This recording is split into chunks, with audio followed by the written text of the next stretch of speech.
listening to Senior Support on Your TV. My name is Debbie MacDonald-Moynes, and I'm Executive Director of the Prince Edward County Community Care for Seniors Association. I'm also host of the show, and I'm a community co-producer. The other community co-producer is Shelley Wirt, and Shelley is Executive Director of Community Care for South Hastings. Now, today we're talking to Pat Dunn, and Pat is the founder and Executive Director of Senior Women Living Together. So we have lots to learn from her. Welcome, Pat. Well, thank you. I'm really grateful to be here. Now, Pat, we have lots to learn, like I said. Let's first find out a bit about you. What's a bit about your background that we should know? Well, my career was as a nurse, and the latter part of my career was as a public health nurse in Hamilton at the time.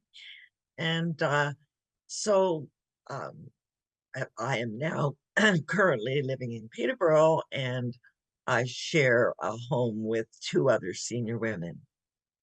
Well, Pat, in a career in health promotion, you would probably have learned lots of things about the importance of having a network, of having friends, all of that social isolation.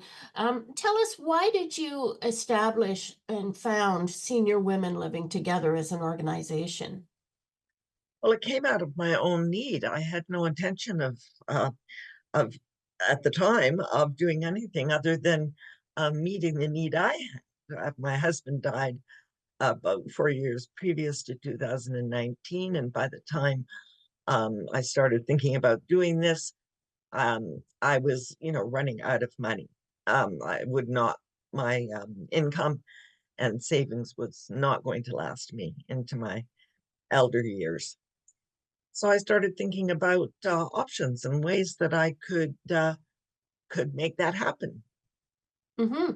And so you were running out of money, and I would expect that renting or owning a house was a very large expense in your budget. So Yeah, that would point you in this direction, it seems to me.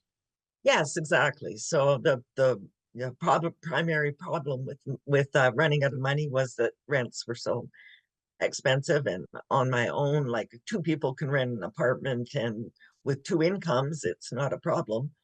But I wasn't in that situation. So I thought, well, there must be a better way. I was very concerned that I was going to end up homeless in a few years. And I was also starting to consider very strange things like living in my car in the summer. And so I could save money for winter rents, and everything was very, a very low point in my life. And so, yeah, so I thought, well, if I could live with other women, well, there must be some other women like me out there. Um, maybe we can get together and save money, plus have the advantage of company and companionship. And like I said, as a public health nurse in health promotion, you would know the importance of that part of it. But how did you set out, Pat, to find these other women? Well, I had a little bit of experience with creating a Facebook group for another issue.